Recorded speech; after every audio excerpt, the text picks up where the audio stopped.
अरे hello hello. हाँ कैसे हैं? How are you? हाँ सुनो ना, आपको शादी की दावत है ना कल, आप आएंगे ना?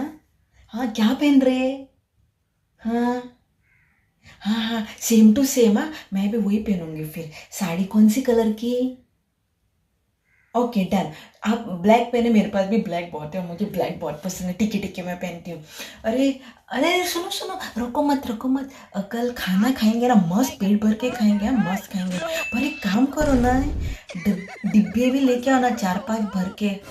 और क्यों बोलो तो, डिब्बे लेके आने का शादी में। उधर ना बफे के पास नहीं, जो भी आइटम आपको चाहिए ना वो भर के लेके जाएंगे। अरे कैसे शर्म, भर के लेके जाने का। क्योंकि घर का राशन बचते हैं ना। देखो एक दिन का घर का राशन बचा तो कितना पैसे बचते हैं। अभी महंगाई भी कितनी हुई है, समझो ना। इसके लिए डिब्बे लेके आओ, मैं भी लेके आती हूँ। हाँ सेम टू सेम। हाँ ओके, बाय बाय।